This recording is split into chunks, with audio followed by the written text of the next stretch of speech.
સ્વામિનારાયણ ભગવાનની જય, અક્ષર પુરુષોત્તમ મહારાજની જય, ગુણાતીતાન સ્વામી મહારાજની જય, ભગતજી મહારાજની જય, શાસ્ત્રીજી મહારાજની જય, યોગીજી મહારાજની જય. જય મહોત્સવની જય. જય વાહ. જય જય વાહ.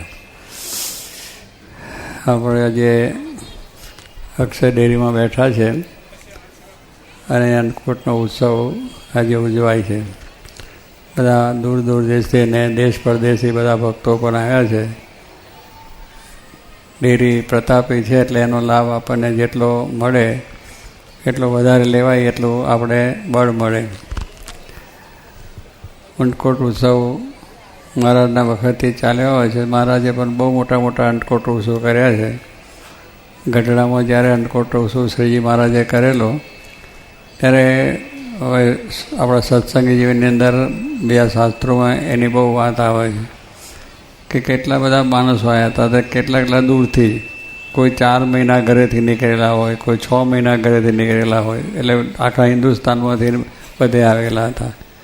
અને કોઈ 2 મહિને, 3 મહિને, 10 દાડે, 15 દાડે, અને બધા ત્યાં હવે ગઢડાનો તો આપ જાણ્યો છે તે ઘડીએ તો કેટલું નાનું હોય છે, પણ એટલા બધા હરિભક્તો આવેલા અને બધાના નામ ને બધા દેશનો નામ ને બધા બહુ લખ્યા છે સત્સંગનો. એવો સમયો થયેલો હતો. પણ મહારાજના દર્શન બધાને થાય એટલે 6 મહિનાનો થાક હોય, 4 મહિનાનો થાક હોય, પણ બધું દૂર થઈ જાય. કોઈને એમ ના લાગે કે બહુ થાક લાગ્યો, ચાલીને આવ્યા છે. એટલે એ પ્રમાણે બધું ત્યાં દર્શન કરે એટલે શાંતિ શાંતિ. મારાના દરિયા ઘેલામાં સ્નાન કરવાના અને ટીમણ બીમણ તમે સમજો છો એવી રીતે થઈ જાય. તે ઘડીએ કંઈ ખાસ બહુ સગવડ નથી, પણ એક જ સુખ હતું મહારાજનું. શ્રીજી મહારાજના દર્શન થયા એટલે એ રીતે દર્શન કરવા. તે ઘડીએ જરા મોટો સમૂહ હોય એટલે બધા તો અંગત મળી ના શકે, પણ મહારાજની દૃષ્ટિથી બધાને શાંતિ થઈ જાય દરેકના ઉપર. અને એ રીતે મહારાજે બધાને સુખ આપેલું. એટલે કહેવાનું શું કે દર્શન પર્સન મોટો જગન. એટલે બધાને ઉત્સવ સમયમાં આવે ઉત્સાહથી, પણ બધાને આમ મળી ન શકાય. પણ મહારાજને તો બધાને દર્શન થાય અને દૃષ્ટિ થાય એટલે શાંતિ થઈ જાય. એવા મોટા મોટા ફૂલદોલના સમયમાં પણ એવા સમયમાં હતા. હરિભક્તો આવ્યા પણ બધાને શાંતિ થઈ જાય અને પાછું બળ મળી જાય. પેલો કહે છે ને કે પાછો પાવરમય આવી જાય દર્શનથી. એટલે કથા વાર્તા કીર્તન ભજન ખૂબ થઈ જાય. એટલે એવી રીતના ઉત્સવો મહારાજે પણ કર્યા છે અને આપણે થઈ જાય. એટલે મૂળ વસ્તુ છે કે સમયમાં આવીએ એટલે અગવડ સગવડ તો હોય જ, સ્વાભાવિક જ હોય. પણ મૂળ વસ્તુ શા માટે આપણે આવીએ છીએ, જોગી મહારાજ આપણને કહેતા કે સમયમાં જઈએ છીએ આપણા ઘરનું સુખ, આપણી જે ખાવા પીવાની સગવડ, હોવા બેવાની સગવડ બધી સુંદર હોય, સારી રીતે રહેતા હોય ને સારી રીતે બધી વ્યવસ્થિત હોય. હવે એ બધું મૂકીને અહીં આવવાનો અર્થ શું? જો અહીંયા એ સુખની ઈચ્છા રાખીએ તો પછી અહીં આવવાનો અર્થ શું? એ તો છે આપણે ઘરે છે.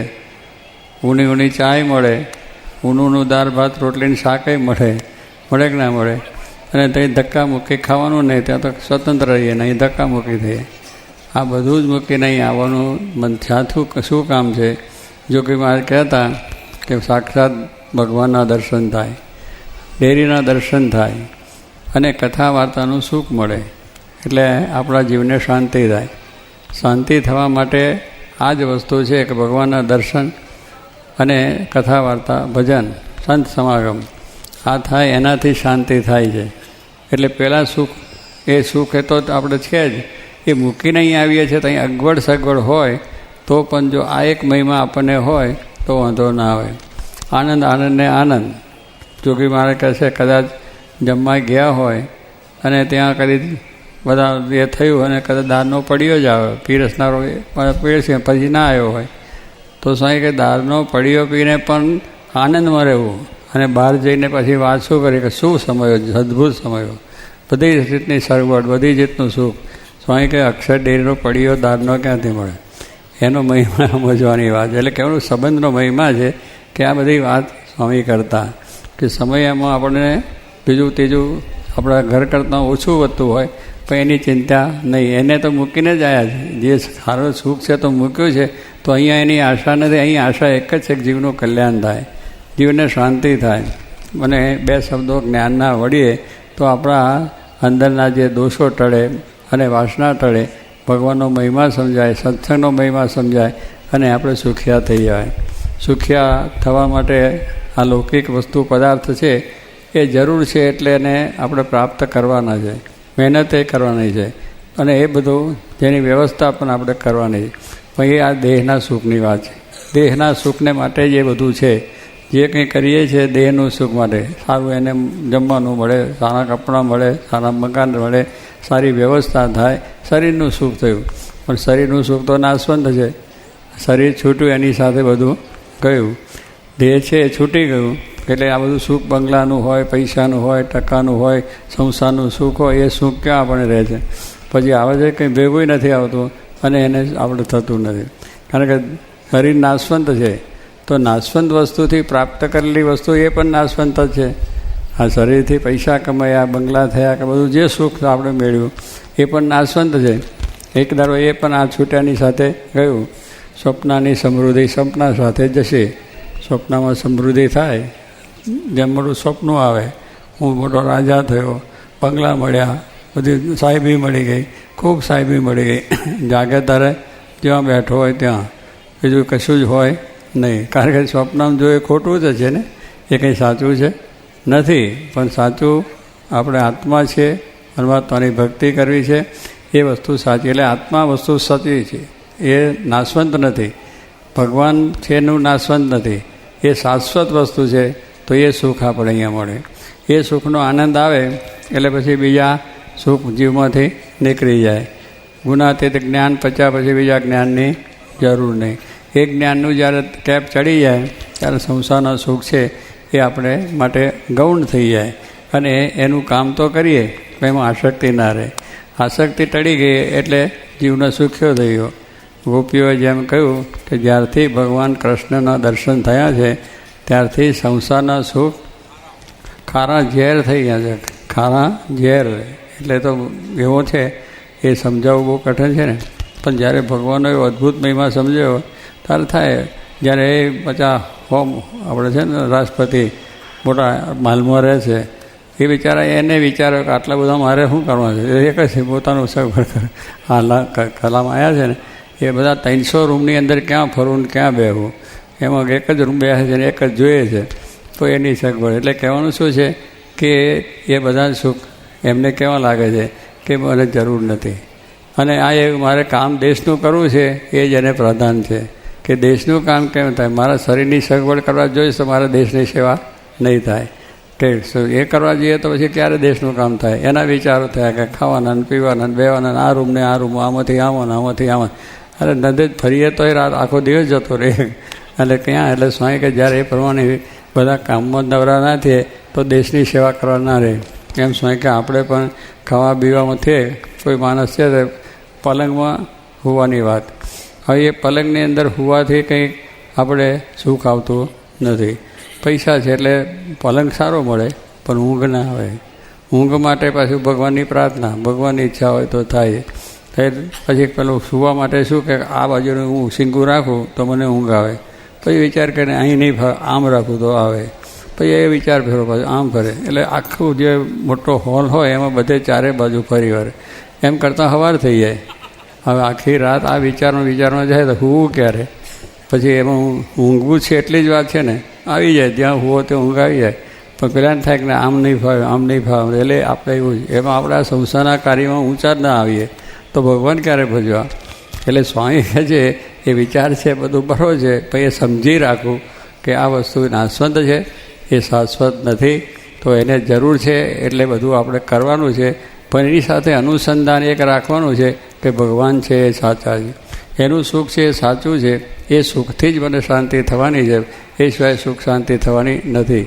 એવું જો આપણી દ્રઢતા હોય તો આપણી ગમે એવા પ્રશ્નો હોય, ગમે મુશ્કેલીઓ હોય તો એમાં પણ આનંદને કેપ રહે.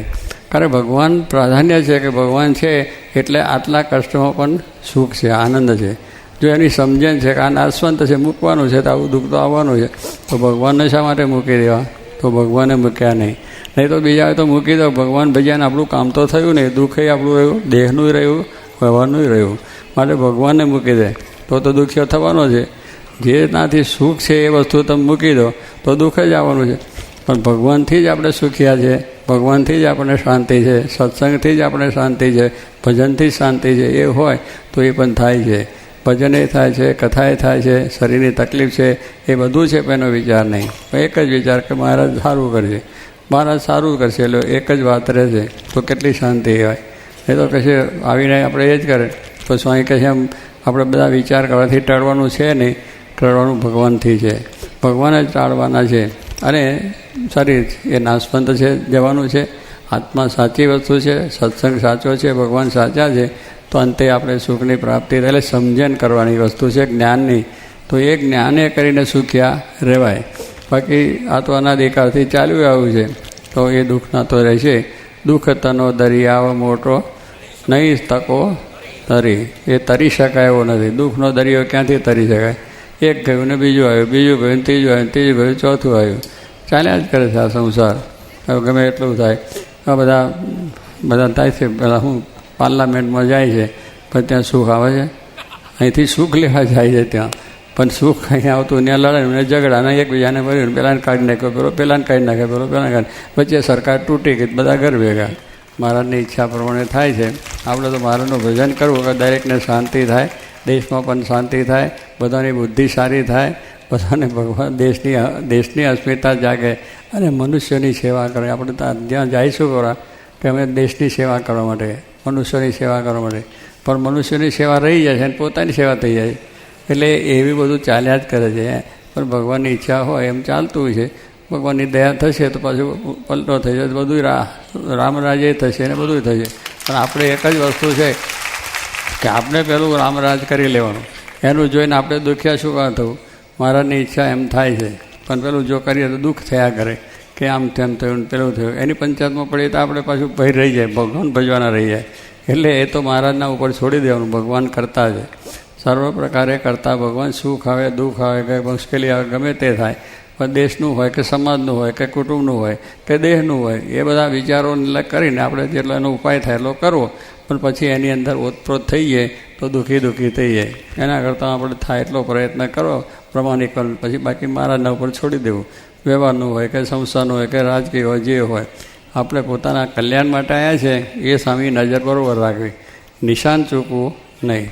મારે કે નિશાન જો ચૂકી ગયા તો થયું. મહારાજને સ્વામી આ ભગવાનના ભજન આ બધું નિશાન છે, એ નિશાન ના જોઈએ. એ ભજન એ ચાલુ રાખવું જોઈએ અને ધંધો ચાલુ રાખવો અને વ્યવહાર એ કરવો જોઈએ.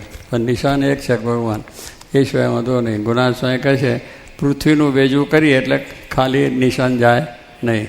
પેલો નિશાન હોય આમ બરો સામે એક થાંભલા ઉપર લીંબુ ખોસ્યું હોય તો આમ નિશાન પાડે અને એ રીતે થાય. પણ સ્વામી કહે છે ના એ પડે, કારણ કે કોઈ વખત આમ થાય નિશાન આમ જતું રહે, આમ જતું રહે તો ના થાય. પણ સ્વામી કહે એ નિશાન લીંબુનું નથી, પણ આખી પૃથ્વી આપણું નિશાન છે. તો તમે જ્યાં બાણ નાખો તો પૃથ્વી ઉપર પડવાનું છે, બીજે કંઈ પડવાનું છે? દેખાડો નાખો કે નિશાન નથી, પણ આમ નાખ્યું એટલે પૃથ્વી નિશાન આખું થઈ ગયું તો એની અંદર શાંતિ. અને નિશાન આપણું પડે જ એમ આપણે પણ અક્ષરધામ રૂપે નિશાન લેવું છે. મહારાજે કહ્યું છે કે એવો વિચાર રાખવો. તો એ નિશાનમાં શું છે કે મહારાજ, સ્વામી અને આપણે સત્સંગ, ધર્મ, આજ્ઞા, ઉપાસના, આ દ્રઢતા રાખવી, એ નિશાન આપણું છે કે એ સિદ્ધ કરવું છે. અને એ આપણું સાચું છે, ભગવાન સાચા છે, સત્સંગ સાચો છે, એ બધી મહારાજની આજ્ઞાઓ સાચી છે, એમાં રહીશું એ આપણું નિશાન છે. એટલે અક્ષરધામ મળવાનું છે, 100%ની વાત છે. આ મળ્યું કે ના મળ્યું એની શું ચિંતા કરવી? એ ચિંતામાં દિવસો પૂરા થાય. આ નિશાન રાખવાનું છે કે આપણે અક્ષરધામમાં જવું છે. એને ભગવાને આપણે રાજી કરીએ તો એ નિશાન આપણું પડી જાય, નિશાન આપણું સાચું થઈ જાય, એ નિશાન આપણે રાખવાનું છે. તો આવો સત્સંગ મળ્યો છે. સ્વામી કહે એ સત્સંગ બ્રહ્માદિકને દુર્લભ. કોને? બ્રહ્માદિક. બ્રહ્મા બધા આ મનુષ્યની ઉત્પત્તિ એ જ કરે છે. આ સંસારની ઉત્પત્તિ છે બ્રહ્મા કરે છે. દરેકને અત્યારે મોડલ જુદા જુદા બધા છે. કોઈ 50માં જન્મ્યા છે, કોઈ 60માં જન્મ્યા છે, કોઈ 75માં જન્મ્યા છે. બધાની ઉત્પત્તિ થઈ છે અને કોઈનો એક ચહેરો આવે નહીં. બ્રહ્માની કળા એટલી બધી સુંદર છે કે એકનું ફેસ મળતું ના આવે. કોઈક જ ભાગ્યશાળી હોય બે ભેગા હરખા લાગે, પણ એ એવી કળા છે. તો એ બ્રહ્માદિક આટલી બધી દેવોના ઉપરી છે, પણ છતાં એ આપણને શાંતિ અને શું એ સુખ આપણને કંઈ શાંતિ કરે એવું નથી. તો બ્રહ્માદિકને દુર્લભ એવો સત્સંગ, વિચાર કરો કે બ્રહ્માદિકને દુર્લભ એવો સત્સંગ છે. મોટા મુનિઓને જે લાભ મળે એ લાભ આપણને મળ્યો છે. તો એ લાભ મળ્યો છે, એને લાભ સંપૂર્ણ રીતે આપણે લઈ લેવો. તો આજે બેસતા વર્ષના દિવસે મહારાજ સ્વામીને પ્રાર્થના કરીએ કે એવો સર નિષ્ઠા સમજણ આપણા જીવમાં રહે, જગતમાંથી વૃત્તિ પાછી વળે, ભગવાનનું અખંડ ભજન થાય અને સર્વ પ્રકારે સુખ્યા થવાય એવું આજના દિવસે આશીર્વાદ. ભગવાન સર્વને સુખ્યા કરે.